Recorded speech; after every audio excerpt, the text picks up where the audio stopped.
Сәлем достар, қалайсыздар, жағдайларыңыз қалай? Бүгін біз келесі сабағын жалғастырамыз. Бүгін мен уәде еткендей tuple тақырыбы. Бұның алдыңғы сабақты көрген болсаңыздар, біз ол жақта өттік листі, листі өттік.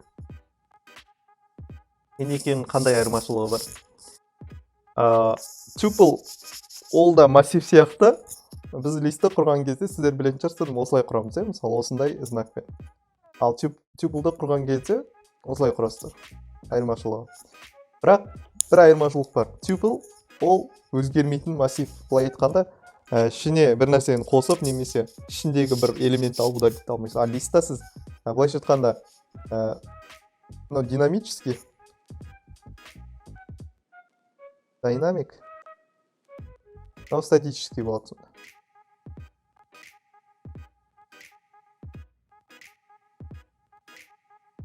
Статический деген сол өзгерту қиын, немесе өзгерту үшін оған бір бөлек бір амалдар керек деген сияқты, бір арнайы дайындалып қойған бір функция жоқ.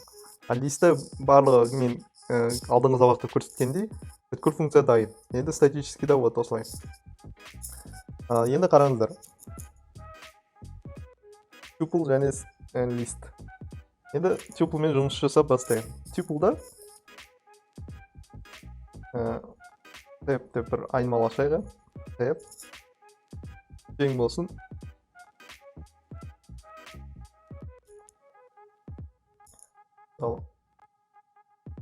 Алматы 9, 0, 18. 4 айнымалы бар. Tuple мысалы. Мен tuple мысалы бірінші элемент шығарам, бірінші элемент ол бізде не? 9 дұрыс па? Ерге тағы бір қосайын. 9.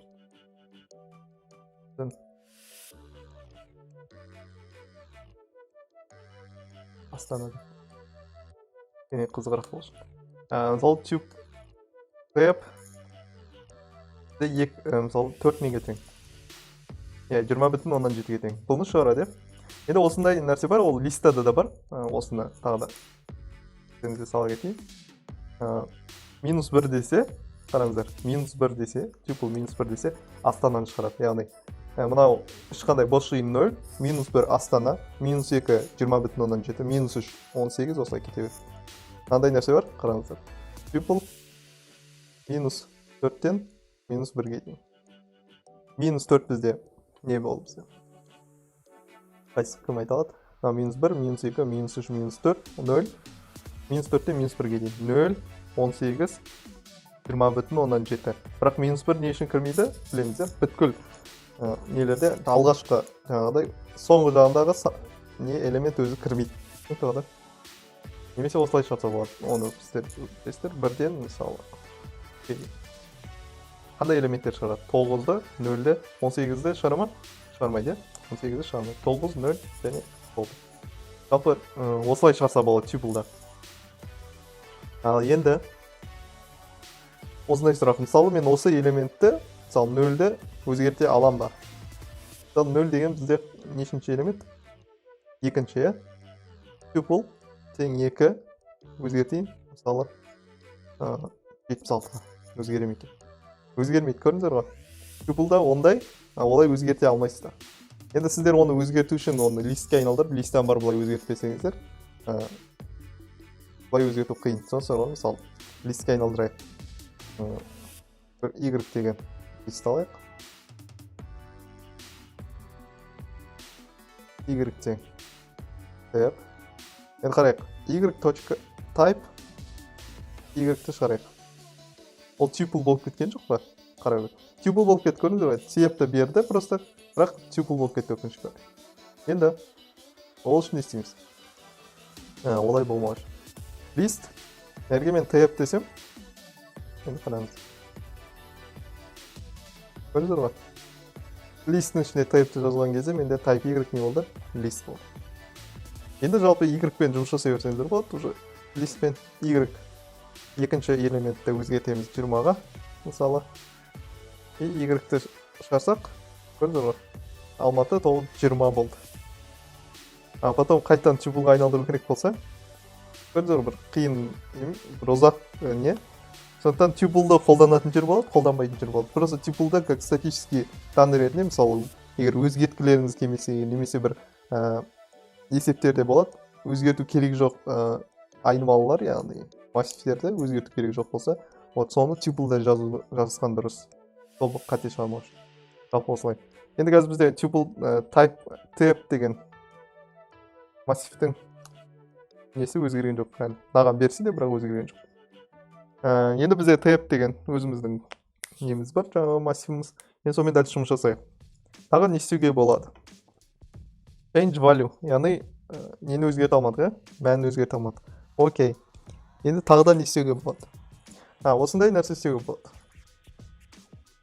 Şimdi element, қандай элемент бар ма, жоқ па соны шығарады. Оны былай істесе болады.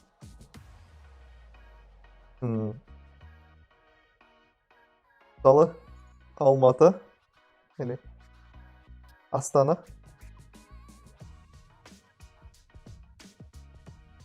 Астана in the app. True дейді. Қараңыздар. Астана in деген ішінде, tab-тың ішінде бар ма Астана деген? True деп шығарады. Соны да. Егер мен мысалы Астан деп қойсам, false дейді. Өйткені бізде Астан деген жоқ, элемент ондай жоқ. Астана деген бар. Немесе not in десеңіздер болады. Ол true шығарады. Өйткені ішінде жоқ. Not in деген ішінде жоқ па деп сұрап жатыр. Әрине жоқ. Астана десе false. Соны да. Немесе санға істесеңіздер болады. 20 мысалы бүтін оннан 8 true дейді, жоқ оның ішінде. 20,7, yes.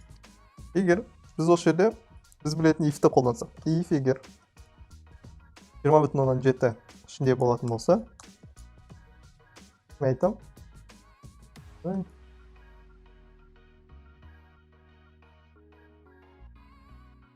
Шығарамыз, print.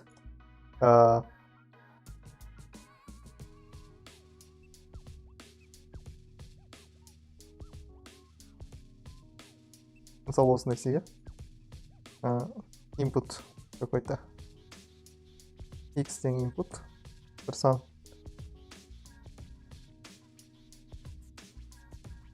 И осы бір нәрсе айнымалы. Осы x біздің ішінде бар ма жоқ па соны тексерейік. Егер бар болса бар деп шығарамыз. X not in деп онда шығарамыз. Естеріңізде шығарайық. Деп ішінде бар. Точка формат x. Ал 90 дейік. 90 десе ештеңе шығармайды. Біз өйткені LCN жазған жоқпыз. Онда LCN жазып қояйық.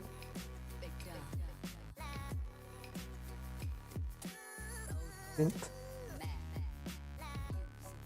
Жоқ та. Мысалы бізде Астана дейік. Астана теп ішінде бар. Байқадыңыздар ғой да? Енді 9 десек, 9 бар ма? 9-ға жоқ деп шығарады. Не үшін? Өйткені ол мынау бізде кіргізген input-тың несі, типі, ол бізде string, строка. Соответственно, мынау егер сан болса, сан мен строканы салыстыра алмайды. Яғни осындай жағдай болып тұрса. 9 тең емес 9-ға, кәдімгі 9-ға.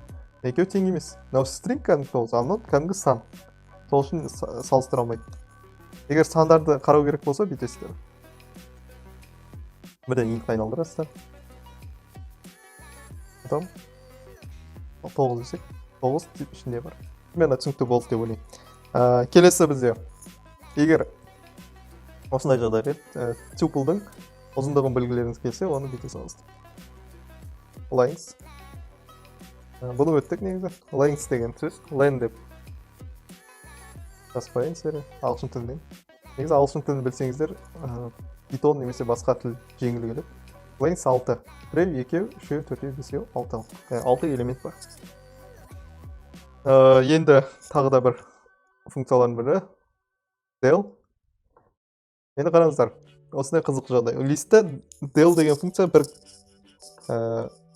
арнайы бір элементке арналған, бір арнайы бір элементті удалить еткен кезде. Ал бұл жақтағы del бүткіл неге арналған? Бүткіл элементке арналған. Del if десек, Уже бізде типті шығарсақ міне. Type is not defined. Уже жоқ уже делать. Тип деген жоқ. Түсінсің ба да? Қайттан неге создавать етсең. Мысалы біз бүйте алмаймыз еще.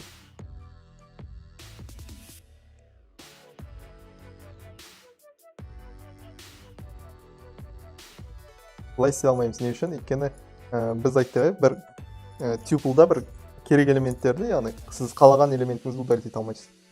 Сол үшін удалить етсеңіз только в общем удалить ету керек. Мен жалпы қазір қайттан ашамын. Қайттан скопировать етемін. Қайттан type'ті қолданамын ғой. Жалпы тағы да осындай нәрсе бар. Мен type 2 деген ашайын. Ол болсын.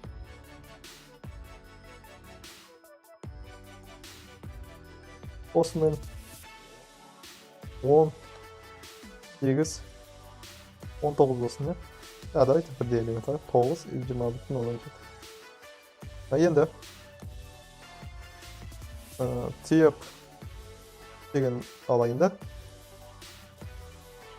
Type қосылған type 2-ге қосайын. Екеуін қосуға болады. Енді қараңыздар, type 3-ге type 3-ті шығарсам, не шығарады? Алматы Астанаға дейін шығарады. Мынау біздің бірінші неміз. Сосын postman 18, 9, 20,17. Яғни біріктіреді бәрін. Яғни бірдей элементтер бола береді деген сөз. Енді type'тің ұзындығын шығарсақ, бұл type 3, 11. Яғни 11 не бар? Жалпы осылай. Потом соңғы екі функция бар тағы да қолданылатын. Ол бізде count және index. Жалпы count деген есептеу деген сөз. Яғни белгілі бір индекстағы элементті неше екенін есептейді. Көрейік, type.count Алматы десе. Жалпы біз type 3-ті алайық. Ұзын ғой. Алматы. Қанша элемент бар екенін есептейді. Бір элемент. Ал енді қараңыздар. Мен бұл жаққа 9 десем, 9-дан неше екенін есептейді. Біреу, екеу. Түсінікті ме? Сосын келесі тағы да type.index. Яғни белгілі бір элементтің нешінші индексті екенін айтып береді. Мысалы, мен айтам Астана нешінші индексті тауып берші десем, оған 5-ші дейді. Бірінші, 0, 1, 2, 3, 4, 5. 5-ші индекс. Немесе type 3.index 20,17 десем, 2 20,17 бар ғой. Қайсысын алады? Ол біріншісін алады. Яғни қайсысы жақын тұр, біріншісін көрген алады болды. Түсінікті ғой? 0-ші, 1-ші, 2-ші, 3-ші, 4-ші. Жалпы достар, осылай негізгі tuple деген тақырып. Енді келесіде өте бір қызық тақырыптардың бірі ол біздің тілде set немесе жиын солай айтады. Dictionary, вот сол жайлы өтетін ол өте керемет нәрсе. Ең кең қолданылады, яғни любой жерде қолданыласыздар. Данныймен жұмыс жасағанда, үлкен данныймен жұмыс жасағанда. Жалпы осылай. Ал енді достар, достарыңызға тарата отырыңыздар. Python үйренгісі келетін, программирование үйренгісі келетін, өйткені қазақша программалауды үйрететін любой жері жоқ, және тегін. Сондықтан тегін білімді бағалай білейік, достар. Ал келесі кездескенше біздің YouTube каналға жазылып, лайк басып отырыңыздар. Сау, саламатта достар.